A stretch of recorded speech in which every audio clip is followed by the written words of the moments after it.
स्नेह भावात्माओं, वाणी का व्यवहार या मौन का श्रृंगार, क्या चाहिए आपको? वाणी का व्यवहार या मौन का श्रृंगार क्या चाहिए आपको? वाणी की विलासिता इतनी ज्यादा हो गई कि वाणी को सही रूप से कोई समझना नहीं चाहता है। लेकिन मौन का श्रृंगार अगर आपके जीवन में आ जाए तो मौन की परिभाषाएं बहुत जल्दी समझ में आ सकती हैं। आप ख्याल करके रखना, संसार के लिए जो भी शब्द बोले जाएं वो संसार के लिए शब्द बोले हुए हर शब्द पाप में कारण होंगे, और आत्मा के लिए जो शब्द बोले जाएं वो शब्द मौन रहकर भी परमात्मा के लिए कारण होंगे। जीवन में इतना ही विचार करके रखो कि हमारी कहाँ जहाँ जरूरत है वहां अपनी बात को रखना चाहिए। जो लोग तुम्हारी बात नहीं समझते हैं उनके पास अपनी बात रखने की जरूरत नहीं। इतना ही विचार करो, इतना ही सोचने का प्रयास करो कि आत्मा के लिए बोलते हो तो आप समझ के रखना, आप अपने जीवन में ग्रस्त रहकर भी मोक्ष के इच्छुक हो जाते हो, और आप अगर संसार के लिए बोलते हो तो सन्यासी होकर भी आप संसारी हो जाते हो। जीवन में अपने उस परम तत्व को पाने के लिए उस मौन के आनंद को लूटने का प्रयास करो। सागर ऊपर से उथला उथला होता है तो उसमें कुछ नहीं मिलता है, थकान ही मिलती है। सागर की लहरों को गिनने का प्रयास करो, गिन नहीं सकते हो, लेकिन सागर की गहराई में एक बार उतर जाओ तो रत्न अगर प्राप्त हो जाए तो कोई आश्चर्य की बात नहीं होगी। हमें अपने जीवन में इतना ही विचार करके रखना है, उस मौन का कितना आनंद ले सकते हो। मौन का आनंद जीवन का सबसे बड़ा आनंद है, लेकिन हम बोलकर सोचते हैं कि अपनी बात रख ली जाए, बोलकर हमारी बात हल्की हो जाती है और मौन रहकर वो बात हमारी बहुत महत्वपूर्ण हो जाती है। ख्याल करो, आप लोग मोबाइल चलाते हो, राजू भाई मोबाइल पकड़े हुए हाथ में, मोबाइल में आप ज्यादा बात करना पसंद करते हो या मैसेज से बात करना ज्यादा पसंद करते हो? हाँ, आप ख्याल करके रखना, जो बड़े लोग होते हैं, अच्छे लोग होते हैं, वो ज्यादा से ज्यादा मैसेज से ही काम निपटा देते हैं। बोलने में वाणी का भी व्यय होता है और बोलने के कारण से कहीं झगड़े भी हो सकते हैं। मैसेज में पता नहीं मैंने तो किए नहीं, पता नहीं किसने किया होगा। आप ख्याल करके रखना, बोलने में तो तुम्हारी आवाज भी रिकॉर्डिंग हो जाती है और मैसेज में तो पता ही नहीं चलता किसने किया। मोबाइल मेरा उठा लिया होगा, किसने कर दिया होगा, तुम बच गए। बोलकर अपनी वाणी को व्यय मत करो। बोलने में तुम एक दो लोगों से मोबाइल पे बात कर सकते हो, लेकिन मैसेज में तुम हजारों लोगों से एक साथ बात कर सकते हो। थोड़े ज्यादा होशियार हो गए हैं आजकल के बच्चे, आजकल के लोग। वो कहेंगे महाराज मैं कॉन्फ्रेंस पे 10-20 लोगों से बात कर सकता हूं। और थोड़े ज्यादा होशियार हो गए, वो कहेंगे मैं झूम पर 100 लोगों को जोड़ सकता हूं। लेकिन विचार करना, पकड़े जाओगे बेटा।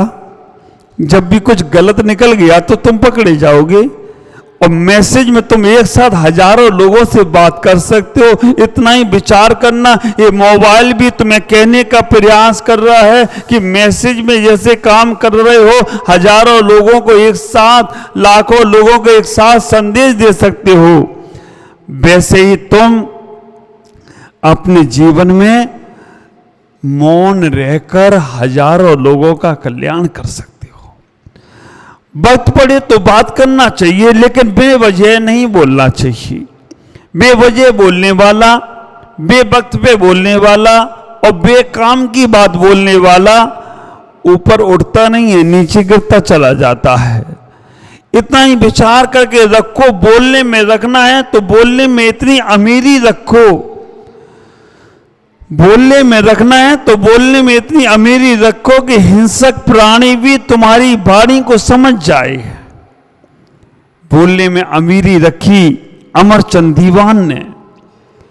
बोले तो वो ऐसा बोले कि हिंसक शेर भी उनकी वाणी को समझ गया, और हिंसक शेर भी जलेबी खाकर अपनी क्षुधा को मिटा रहा हो तो कोई आश्चर्य की बात नहीं है। बोलने की अमीरी वो थी कि तुम्हारी भाषा को जानवर भी समझ रहा है।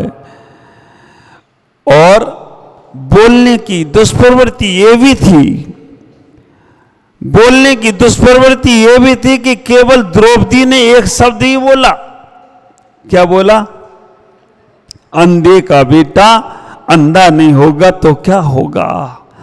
विचार करके रखना। बोलने की दुष्प्रवृत्ति ये थी कि अंधे का बेटा अंधा नहीं होगा। उसने कहा तो सही था, क्योंकि जहां पानी नहीं था वहां पर वो कपड़े उठा के चल रहे थे दुर्योधन जी, और जब पानी था तो वो आराम से चले जा रहे थे, धड़ाम से गिर गए। इंद्रजाल है ना, पांडवों को मालूम दिल्ली का राज मिला था, और दिल्ली के राज और दिल्ली इंद्रप्रस्थ तो माया नगर का बनाया महल उसने। तो बोलने की दुष्प्रवृत्ति कई महाभारत खड़ी कर सकती है। और बोलने की अगर वाणी में अमीरी है, उदारता है, एक बात का हमेशा ख्याल रखना, उन लोगों की कोई नहीं सुनता है जो स्वार्थी होते हैं, उन लोगों की कोई नहीं सुनता है जो पक्षपाती होते हैं, उन लोगों की कोई नहीं सुनता है जिनके अंदर राग द्वेष की वाणी होती है। लेकिन जिनकी वाणी भीतरागी होती है उनकी इंसान तो छोड़ो, जानवर भी सुन लें तो कोई आश्चर्य की बात नहीं है। जिनकी वाणी में निष्पक्षता हो, जिनकी वाणी में स्वार्थ नहीं है, जिनकी वाणी में अमरता का वरदान है, उनकी वाणी तो सब सुनने का प्रयास करते हैं और उनकी वाणी का आनंद लेने का प्रयास करते हैं।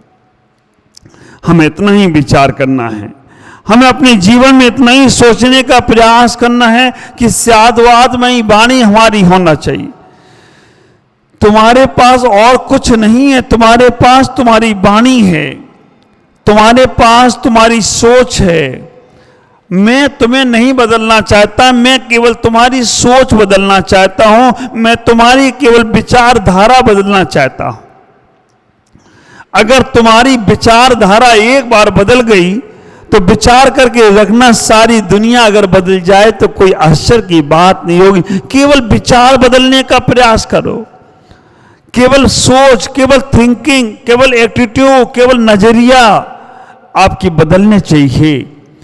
जिसके प्रति तुम्हारे मन में गलत विचार आ रहे हैं, एक बार उसके विचार, उसके लिए गलत की जगह अच्छा सोचने का प्रयास करो। जो चीज तुम्हारे मन में, परिवार में, घर में, समाज में, देश में, राष्ट्र में, किसी के लिए भी तुम गलत हर बार सोचते हो, एक बार दिल से उसके लिए अच्छा सोचने का प्रयास करो।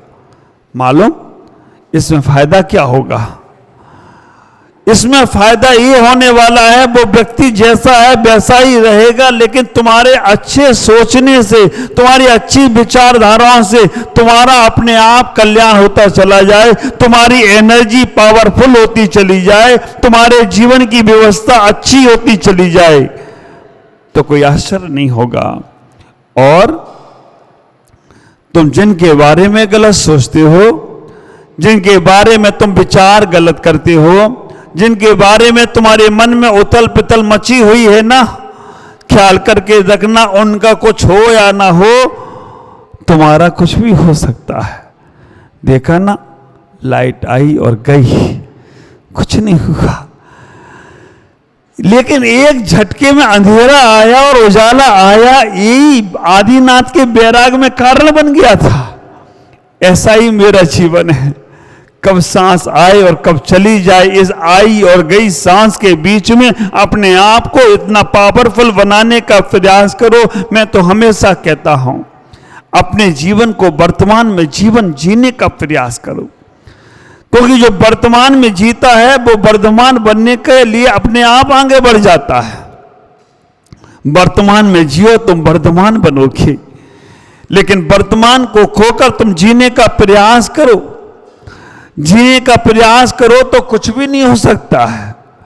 आज महाराज ने पूछ लिया कि महाराज दीक्षा काय के लिए लेते हैं? जब वर्तमान में जीना है तो दीक्षा तो कल्याण के लिए ले रहे हैं, मोक्ष जाने के लिए ले रहे हैं। नहीं, आप विचार करके रखना, केवल दीक्षा में वर्तमान को सुधारने के लिए लिया हूं। मोक्ष होगा या नहीं होगा, कल्याण होगा या नहीं होगा पता नहीं, लेकिन हमारा वर्तमान अच्छा हो रहा है। वर्तमान में मेरा जीवन का आनंद ले रहा हूं, और जिसका वर्तमान अच्छा होता है उसका वर्तमान, उसका भविष्य अपने आप अच्छा हो जाए तो कोई आश्चर्य नहीं होगा। और आप ख्याल करके रखना इतना ही कि जो भी तुम्हारा प्रयास है, जो भी तुम्हारे जीवन की उपलब्धियां हैं, वो सब वर्तमान में ही आएंगी। नहीं तो हमारी दशा मालूम कैसी है? हमारी दशा उन 3 मित्रों जैसी है। तीनों मित्र चले जा रहे हैं, खाने के लिए उनके पास एक ही रोटी, खाने के लिए एक ही रोटी, और तीनों में से खाए तो खाए कौन?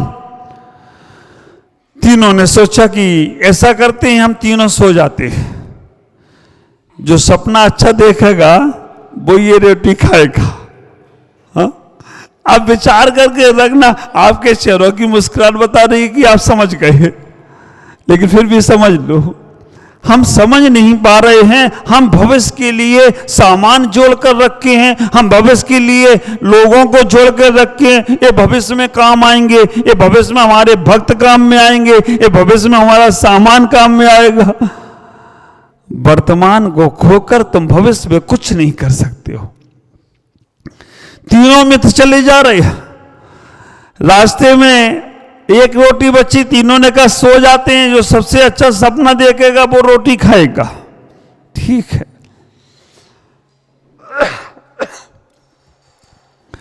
ठीक है। आप विचार करके रखना, सो गए तीनों। पहले ने सपन में देखा कि मैं सपन में चक्रवर्ती बन गया, और चक्रवर्ती बन गया तो मैं लोगों को भोजन करा रहा हूं। लोगों को आप देखना, वैसे आपको खाने के सपना आए या ना आए मालूम नहीं, लेकिन जिस दिन उपवास होगा उस दिन महाराज के समोसे जरूर नजर आ रहे होंगे। आप विचार करके रखना, जिस दिन आपका उपवास होगा उस दिन भुजियां नजर आएंगी। उस दिन तो पता नहीं कौन, उस दिन भोजन में स्वाद भी अच्छा आता है। क्यों? भरे पेट कुछ दिया जाए तो आदमी को आनंद नहीं आता है, प्यास पैदा हो। इसीलिए तो कहा गया, प्यास ना देखे धोबी घाट, नींद ना देखे टूटी खाट, भूख ना देखे झूठा भात, और काम ना देखे जात को जात। लेकिन आप विचार करना, जैसी प्यास गहरी होगी ना वैसा ही उपवास था उसका, खाने को रोटी नहीं थी और नहीं मिली तो उसको तो रात में सपने में खाना ही बांटता दिख रहा था। दूसरे से पूछा कि तुमने क्या सपन देखा? उसने कहा मैं सपने में भगवान बन गया। जीवन भर शैतान के काम करे वो भगवान कैसे? लेकिन एक बार हमें आश्चर्य लगता है कि आप लोग जीवन भर किसी के प्रति श्रद्धा रख पाओ या ना रख पाओ, लेकिन आखिरी में उसकी श्रद्धांजलि जरूर करते हो। जीवन भर तो श्रद्धा नहीं रखी, और श्रद्धांजलि मरने के बाद तो श्रद्धांजलि किस काम की? जीवन भर तो पानी नहीं पिलाया, मरने के बाद उसके नाम से गंगा स्नान करने जा रहे हो। बारी तुम्हारी बुद्धि। एक बात का ख्याल करके रख लो, जीवन भर तो बोले नहीं, बाद में उसके बाद में ऐसे बोलते हो कि पूछो मत। इतने अच्छे थे, चले गए, दिन में पूछ लेते, जिन में पूछ लेते तो काम जरूर हो जाता। भगवान बन गए। भगवान बनने के बाद उसने कहा चक्रवर्ती भी मुझे नमस्कार कर रहा है, सपना मेरा अच्छा है। तीसरे से पूछा, वो बड़ा उदास गमगीन बैठा हुआ था, उससे पूछा तुमने कोई सपना नहीं देखा? उसने कहा सपना देखने के लिए जैसे मैं सोने के लिए गया, हनुमान जी प्रकट हो गए और हनुमान जी प्रकट हुए तो उन्होंने अपना गदा उठाया और मुझसे बोले, क्यों रे भूखा सोता है, चलो रोटी खा। मैंने बोला, आपने रोटी खा ली। अब आप विचार करना, एक प्लानिंग में लगा हुआ है कि ऐसा होगा वैसा होगा, ये करेंगे वो करेंगे, मैं भविष्य में ये बन के दिखाऊंगा, मैं वो करके दिखाऊंगा। अरे बाबा, वर्तमान को आनंद से भरकर जियो। जितना तुम्हारे पास साधु संतों का समागम मिलता है, जितना तुम्हारे पास मंदिर जाने का समय मिलता है, जितना तुम्हारे पास अपने आप में लौटने का समय मिलता है, उस आनंद को लूटने का प्रयास करो। इतना ही ख्याल करके रखना कि तुम्हारी वाणी में तुम्हारे पास सब कुछ मिलेगा, लेकिन अगर हमने उसे खो दिया तो फिर कुछ मिलने वाला नहीं।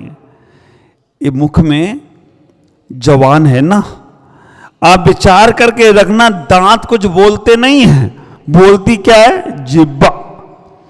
और जिब्बा में हड्डी नहीं है और दांत में हड्डी हड्डी है। दांत हड्डी का प्रतीक है। बहुत सी बार लोग जो नकली दांत लगा लेते हैं उनसे आर नहीं लेते, क्योंकि हड्डी को लगा लिया तुमने। बहुत सी बार तो जिब्बा में हड्डी नहीं है, दांत में हड्डी है, और ये दोनों तुमसे कहने का यही प्रयास कर रहे हैं कि अगर जिब्बा के समान तुम रहोगे तो तुम्हारा जीवन अमरता को प्राप्त होगा। हड्डी के समान, कड़क दांत के समान रहोगे तो तुम्हें तोड़े जाएगी। कभी किसी को जीभ नहीं लगाई जाती है? नहीं ना, जीभ नहीं लगाई जाती, लेकिन दांत जरूर नहीं लगाए जाते, क्योंकि अकड़े रहती है। और अकड़ने वाला व्यक्ति लटकेगा भी और टूटेगा भी। ख्याल करो। अब जीवन में इतना ही विचार करना। एक बार जीसस से पूछ लिया गया कि कौन आपको पा सकता है। जीसस से पूछ लिया गया, बाइबल में एक उदाहरण आया है कि जीसस से पूछा कि तुमको कौन पा सकता है, आप इतनी ऊंचाइयों पर हो, आपको कौन पा सकता है? उन्होंने अपना मुंह खोल दिया और कहा, बस मेरे को वो ही पा सकता है जो इस मुख की दशा को समझ सकता है। समझ में नहीं आई, आपको भी नहीं आई, समझने का प्रयास करो। जीसस ने इतना ही कहने का प्रयास किया कि मुख की अवस्था को समझ सकता है वो मुझे पा सकता है। जैसे मुख में जिह्वा है और मुख में दांत है, तो जो जिह्वा के समान सॉफ्ट होता है वो हमें पा लेता है, और जो दांत के समान कड़क होता है वो हमसे टूट जाता है। ख्याल करो, अगर तुमने इस जिह्वा के महत्व को समझ लिया, जिह्वा का महत्व समझने का प्रयास किया, तो तुम जीवंत हो जाओगे। और दांत का महत्व समझने का प्रयास किया तो तुम आंतों में फंस जाओगे और संसार में उलझ जाओगे। हम अपने जीवन में परिवार, समाज, घर और अपने आप को जरूर देखें। घर में, परिवार में, समाज में, देश में जो व्यक्ति सॉफ्ट होते हैं, जो व्यक्ति सरल और सहज होते हैं, उनको सब कुछ अपने पास बैठाना चाहते हैं और सब लोग उनसे बात करना चाहते हैं। और जो कड़क होते हैं, हाँ, बैठे हुए लोग भी उनके पास से उठना चाहते हैं, पता नहीं कब क्या हो जाए। आप ख्याल करके रखना, ये उदाहरण देखो, जो कड़क होते हैं, और आप देखो फूल पड़े हो गार्डन में तो आप वहां जाकर बैठते हो, और कांटे पड़े हो तो कोई कांटे पे बैठता है क्या? कांटे पे कोई नहीं बैठना चाहता, लेकिन फूलों पर हर कोई बैठना चाहता है। तो जब तुम्हारे मुख से, जब तुम्हारे जीवन से, अपने जीवन में हमारे पास नम्रता होगी, विनम्रता होगी, सरलता होगी, तो समझ के रखना, हर किसी के दिल पे तुम्हारा स्थान बन जाए तो कोई आश्चर्य नहीं होगा। और अगर तुम्हारे मन में, वचनों में अगर कड़कपन होगा, अगर तुम्हारे अंदर चुभाने वाले वचन होंगे, तो तुम्हें अपने आप को भी चुभाएंगे। एक ना एक दिन जरूर तुम्हारा मन खराब होगा। इसलिए सरल बनो, सहज बनो, अपनी वाणी को मौन में परिवर्तित करो। मौन की परिभाषा तुम्हारी जीवन की सबसे अच्छी परिभाषा होगी। मौन गुस्से में नहीं लेना, मौन समझ से लेना। क्यों? जब कभी विवाद की स्थितियां बने, वहां पर मौन रहकर अपने आप को समझो कि क्यों ऐसा हुआ, और जब समझ पैदा होगी तो तुम्हारा मौन भी महत्वपूर्ण होगा, और ना समझी में तो तुम्हारा बोलना भी बेकार का होगा। 20 मिनट हो गए, क्या विचार है? अभी तो शुरू हुआ था, अभी पूर्ण हो गया है, लेकिन फिर शाम को बैठेंगे, फिर शाम को 20 मिनट बात करेंगे। ये 20 मिनट आपके जीवन की उन उसूलों को, उन नियमों को समझाने का प्रयास करेंगे जिनसे तुम्हारा जीवन बहुत आनंदित होगा। आज इतना ही। ओम नमः। जय गुरुदेव।